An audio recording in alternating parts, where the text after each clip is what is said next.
Welcome to Donmar TV News Channel. Okay, magandang umaga sa inyong lahat. It's 6 o'clock in the morning here in the Philippines. And magandang umaga, magandang hapon, magandang gabi sa lahat ng mga heroes natin dyan, ng mga OFWs. Hi, hello, shout out sa inyong lahat. And also sa mga audience ko dito sa Pilipinas. Hi, hello, good morning, good morning. Okay, guys, may matindi tayong pag-uusapan at ipagtanggol ko lamang itong First Lady natin na si Liza Araneta Marcos.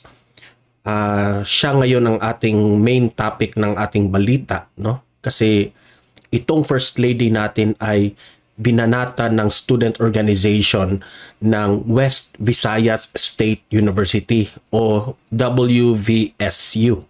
Okay? Yan ang pag-uusapan natin, ipagtanggol natin ito. Pero bago ko ito itatalakay, guys, I'm begging you, importante na i-like at i-share itong video natin sa ating mga Facebook at YouTube. Okay? So sabay-sabay tayong mag-like and share. Ready? 1, 2, 3, go! Okay, naka-like and share na lahat. And also, follow my page, Donmar TV, dito sa Facebook, okay? So, and also sa YouTube, i-subscribe yung aking channel.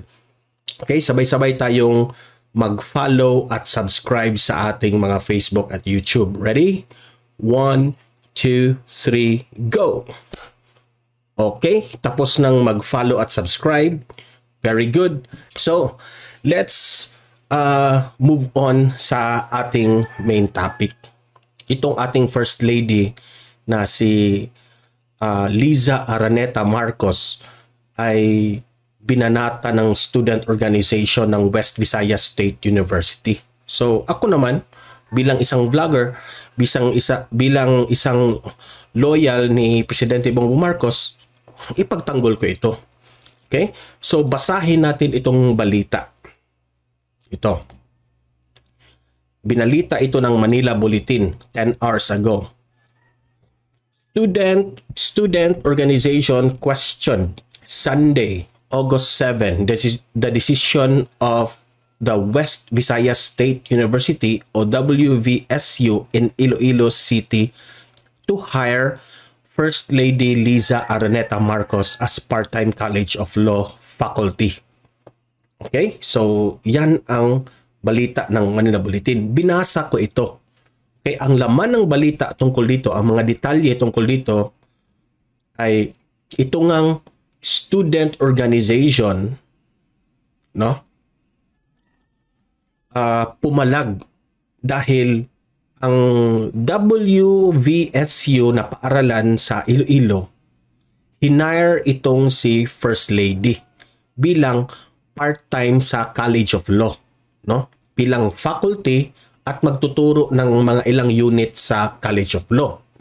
Ngunit itong student organization ng WVSU na paaralan, no, pumalag sila dito. Pumalag sila, no? Ang kanilang rason, ang kanilang mga reasons are it's a slap daw sa core values ng kanilang paaralan. At insulto raw ito sa justice system sa atin sa Pilipinas. Yan ang kanilang mga rason. Parang mga magagaling na talagang magrason, di ba? So, dahil ito raw si First Lady Liza na wife raw ito ng ating current president, no? At ito ay si Presidente Bongbong Marcos na who faces tax evasion. Kaya ito raw si Liza, no, ay hindi dapat tutulan. She is not fit daw to teach criminal law dahil raw ang kanyang husband na si PBBM ay meron ngang kasong tax evasion o parang ganun ang kanilang mga rason ba. So ito raw ay grave insult sa martial law victims dahil raw itong si especially raw na itong si PBBM ay anak ni Ferdinand E. Marcos na maraming nabiktima raw ito sa martial law. Kaya raw, hindi karapat-dapat yan si First Lady na magturo dyan sa WVSU. So, sabi ko, grabe naman. Itong mga, sabi yan ng student organization ng WVSU. So, para sa akin naman, no, nagmamagaling na naman itong student organization, no, sa paaralan, no. Ngunit ito, kinampihan ito ng presidente ng paaralan ng WVSU, which is si Dr. Joselito Villaruz. Okay? So, basahin natin ang mga sinasabi ng student organization sa paaralan ng WVSU, no, kung ano ang kanilang mga sinasabi na pumalag nga sila dito kay First Lady. Okay, babasahin natin.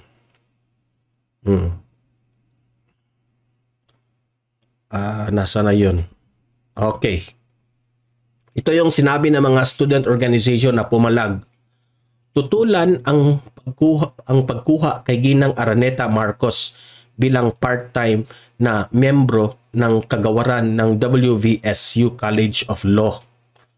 With exclamation point pa ha, so galit na galit sila.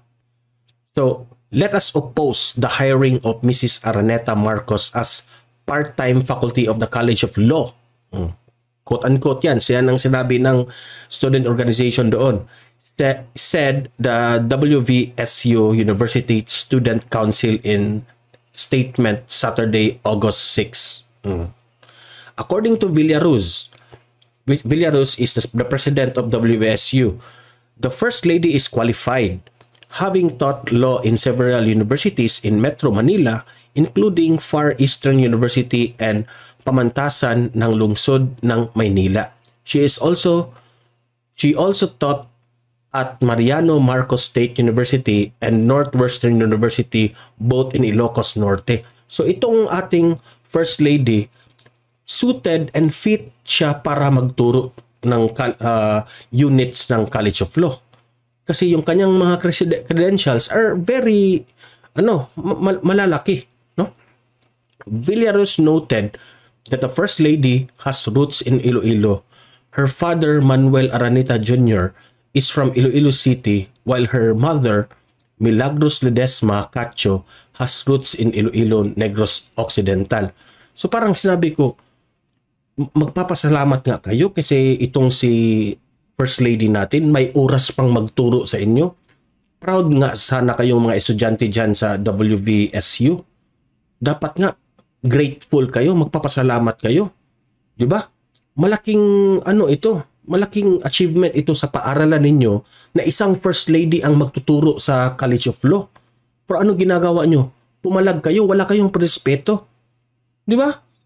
So, the Panay Law Students, an organization affiliated with the National Union of People's Lawyers or NUPL, is worried daw sila that the decision of the WVSU administration might cause dismay and contempt where potential students and faculty will be discouraged to pursue legal studies.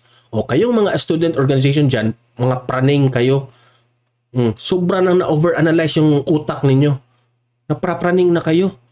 Yung mga sinasabi nyo ditong dismay and contempt. Sus, ano ba kayo? Wala na ba kayong hiya? Okay, outside the WVSU community, many Ilonggos have reportedly expressed dismay over the hiring of the First Lady. Nagpakalat pa kayo ng fake news na dismay.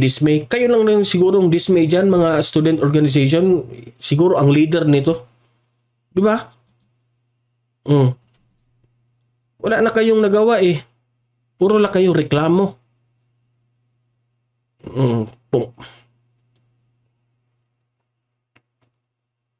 Yan.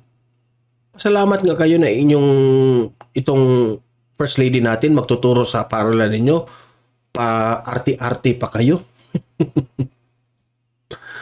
Okay, so ako, magko-comment tayo dito ha. Kasi na-OA-han ako sa student organization ng paaralan na yan. No? OA. Comment tayo dito. Ang komento ko dito ha, again, this is my opinion. No? yung student organization o kayong mga estudyante dyan, dapat humble kayo. No? Yan ang masasabi ko. Dapat humble kayo. Respect your, number one, respect your president. Kung sino yung presidente sa paaralan ninyo, you respect. Okay? Respeto kayo. Estudyante lang kayo dyan. Di pa nga kayo nakatapos ng pag-aaral. Ganyan ang mga asta ninyo. No? At isa pa, respeto naman kay First Lady. Pasalamat nga kayo na magtuturo yan sa paaralan ninyo. Arte-arte pa kayo. Di ba? So, again, respeto sa presidente ninyo, respeto kay First Lady, at respeto rin sa ating presidente ng ating bansa na si PBBM. Wala kayong respeto. Ganito na ba talaga ang estudyante ngayon? Ha? Yan, tanong ko yan ha. Ganito na ba laki ng ulo ng mga estudyante ngayon? No? Nangingi alam kung ano ang ginagawa ng paaralan? Estudyante lang kayo. No? Wala na kayong kinalaman kung sino ang mga guro na kukunin dyan sa paaralan ninyo. Di ko maintindihan ang utak ninyo. Laki na talaga yung mga ulo ninyo. Sa tingin ko ito opinion ko ito. This is politically motivated. Siguro, no? Itong student organization na ito, aking opinion to siguro mag-analyze ako. Siguro ito, mga pinklawan itong mga estudyante ito na hindi nila matanggap na natalo ang kanilang Santa Mama, si Leni Robredo. Maraming ganyan sa eskwelahan mga bata Ngayon, na magtuturo itong wife na PBBM, pumapalag sila. Masakit ba sa dibdib ninyo? Kasi lawyer yung Santa Mama ninyo, di ba? Pero hindi kinuha. Ang kinuha, itong si First Lady Liza Araneta Marcos. Magtuturo lang ang First Lady natin. Hindi naman yan, grabe. Anong kinalaman ni Ferdinand E. Marcos sa mga martial law dyan sa pagtuturo ni Liza Araneta Marcos? Walang basis, walang kayo lang, mga student organization dyan, hindi lang ninyo matanggap na talo kayo.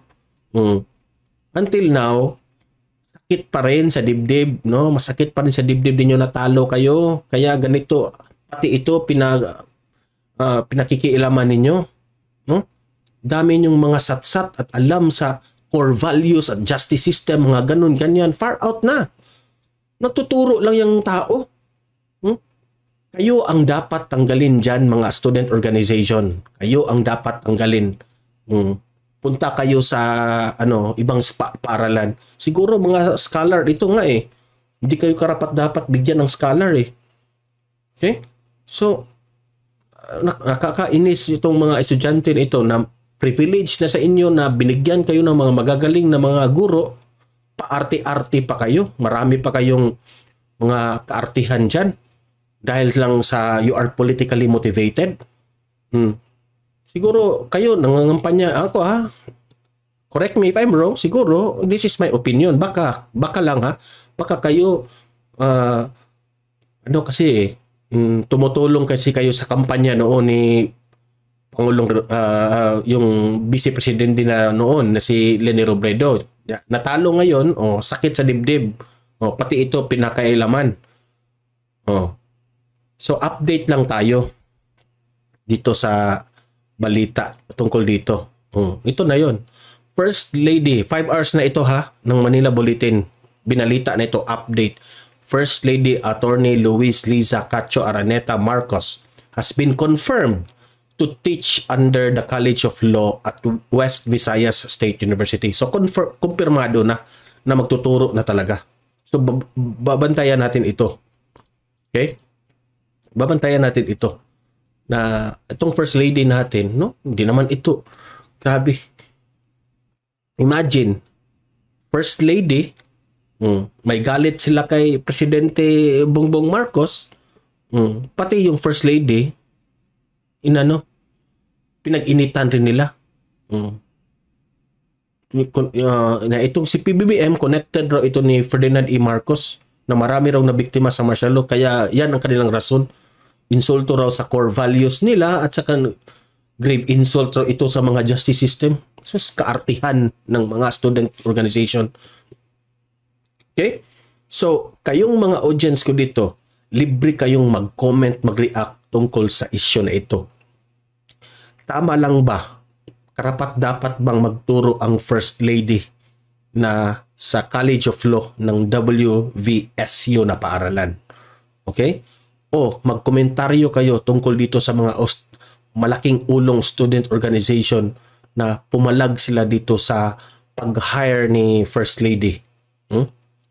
Libre kayong mag-comment, mag-react dyan tungkol sa issue na ito. Babasahin natin ang inyong mga opinion tungkol dito. Okay?